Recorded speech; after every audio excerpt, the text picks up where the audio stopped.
Jordan Peterson was recently on an episode of Surrounded. It's a YouTube channel by Jubilee, and it's one of the most interesting things that you can watch on YouTube, I feel like, because of the way that it captures real conversations. And when I say real conversations, I mean putting people together to have a good dialogue, and if they don't, then they get voted out.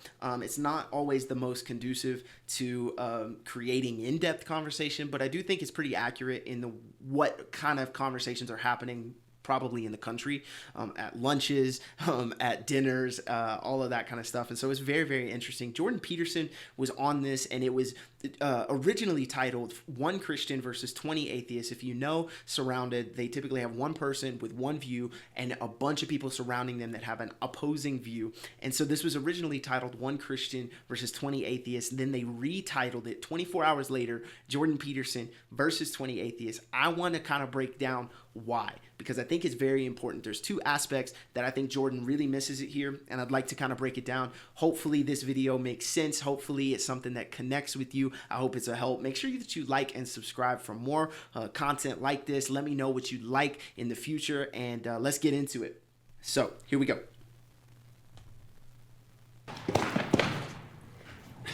Hey, Dr. Peterson. How are you doing? Danny, nice to meet you. What's your name? Danny. Danny.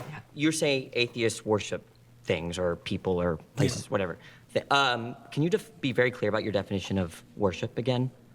Attend to, prioritize, and sacrifice for. Okay, that's it. That's your understanding of worship. Well, I could flesh it out, but that'll do for the time we have. Okay. I love Jordan Peterson here, and this is throughout the entire hour-and-a-half video. He just looks really angry and on edge already. And that's never a good thing, because people are going to pick on it. They're going to expose it. They're going to make you do some really stupid things. I don't think Jordan Peterson's stupid by any stretch of the means, but I do think already, like, why are you already copping an attitude here? Why are you already kind of on the defensive? I think that is something that you'll see throughout the rest of this segment in particular, and it's kind of problematic. Do Catholics attend to Mary? Oh, yes. Okay. So do they fit that description of worship? Yes. So you would say Catholics and other people that revere Mary, like the Eastern Orthodox tradition, worship Mary. Well, they might not put her in the highest But place. you would put it that way. No. You just said it. Now you're taking it back. There's now? still a hierarchy. Okay, there's a hierarchy, but within the There's something at the top. All right, you can worship things Mary below. is quite a ways up the hierarchy, but not at the top. Let's go over your definition of worship again. Okay, so real quick, before we get back into this kind of hashing of worship, I think this is where Jordan already misses it, because he says that it is worship is attending to, sacrificing for, and prioritizing. Right? And I think while those are elements of worship, and again, his original claim is that we all worship something, even though they might not know it. I would agree with that claim as well. But again, I just think he misses it, because ultimately, worship is about placing God at the center of our life and surrendering everything to him. It's not just prioritizing him. It's not just putting him at the top and then doing anything else that you want. It's not just prioritizing him. It's not just attending to him and being like, well, I've done my devotional for today, so I've got to do this. As a matter of fact, I think that definition is why Christianity is in some of the problems that it's in right now. And so I think his definition is a little bit skewed. I think it's a little bit wrong. And I think it's just missing a little bit more. So you'll see a little bit more. And then he says something that I really want to break down in just a second. What's your definition of worship? Attend to. Attend to. Prioritize. Do And Catholics sacrifice for. do Catholics attend to?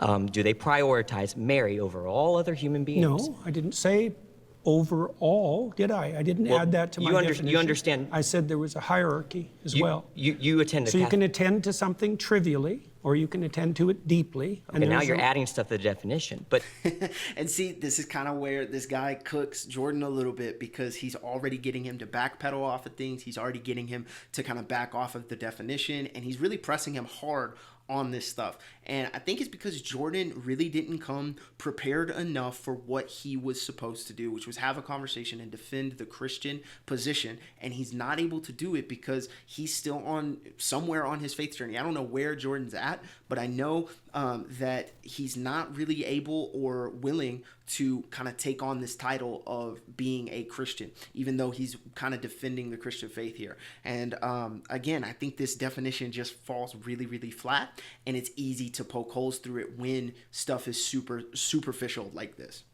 But your original I definition. added the hierarchy part at the beginning. Are you just familiar? didn't understand it. Are you familiar with the Immaculate Conception? Why is that relevant? Because you go to a Catholic church, don't you? Or you've attended recently. You're interested in Catholicism. So this is where he aren't you? starts being Sure. really All right. Are you antagonistic. familiar with their doctrines? Somewhat. Okay, you're Their familiar. doctrines are very How do they deep. regard Mary? Why are you asking me that? Because you're a Christian. You say that. I haven't claimed that. Oh, what is this? Is this Christians versus atheists? I don't know. You don't know where you are right now. Don't be a smartass. Well, and I mean either it, you're a 'cause Christian I won't or you're talk to not. you if you're a smartass. Oh, either you're a Christian or you're not. Which one is it? I could be either of them, but I don't have to tell you. You don't have to tell me. I was under the impression private. I was invited. Okay, so we'll get to the end of this video just really quick because he really goes after him even more than this already gets heated. But I think it's an important moment here. So already his definition of worship is kind of whack, right? We understand that there's more to worship than what he's willing to go with. But then he says this little quiet part right at the end of this clip. He says, it's private. Man, I could be a Christian. I might not be a Christian. What's it to you? And I think that this is the red flag.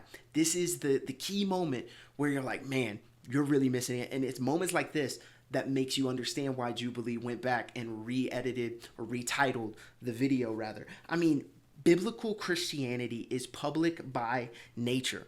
It is public by nature. It's always been public. There's never been an instance in the Bible or even church tradition where people hold to their faith privately, to the point that when they're directly asked, are you a Christian, it's like, well, it's not any of your business. It's a private thing between me and God, and you can't get in the middle of it. That's not ever really been the way that Christianity has been modeled to non-Christians ever. And so the fact that Jordan is going, I might be a Christian, I might not be, it's really none of your business, shows that he's either not there yet in his own faith journey, or he doesn't understand that this thing is meant to be public, right? Lukewarmness will kill the believer. It will kill their witness, and it'll be very easy for people to come at you like this because you're not making any sense. You're trying to defend a Christian position, and yet you're not willing to take on the identity of being a Christian. Man, public witness matters not only for the church, but for unbelievers, for conversations like this, because people will be able to go, wait a minute, hold on. You're defending this position, you're trying to take these values, and yet you're not willing to take on the identity and the mantle of being a Christian and what it does not only to your spiritual formation, but what it does to the witness around, with everybody around you as well. If you're acting like a Christian, you're walking like a Christian, and then you deny the faith, it's going to be even more confusing to people. And honestly, it's going to hurt people's ability to respond to faith and to respond to an invitation for salvation, to respond to an invitation to be a part of the church and what God is doing. It really damages your witness. And you'll see in this next little bit, he absolutely cooks him. Check this out. Invited to talk to a Christian. Am I not talking to a Christian? No, you were invited to. I think everyone should look at the title of the YouTube channel. You're probably in the wrong YouTube video. You're really quite something, you are. Aren't I? But you're really quite nothing, right? You're not a Christian. Okay, I'm done with him. I mean, he's not wrong. He's not wrong. I mean, you're really quite nothing, aren't you? And to be honest, Jordan, in not just this interaction, but if you go back and watch the full video, you'll see he backsteps a lot. He qualifies a lot. He goes down a lot of different rabbit holes. And I think the problem is that for whatever reason, whether it's a legit reason in his faith journey or whether it's just an unawareness of what it means to really be a Christian, he's missing it here. And this is important. If you're watching this at home and you think that your faith is private and it should be kept between you and God and nobody else can talk about it, nobody else can point it out, especially if they're asking you directly, man, you have to understand that your faith is not meant to be private. This is the reason why we have water baptism. This is the reason why we do testimonies and being able to share people's stories, because your faith has to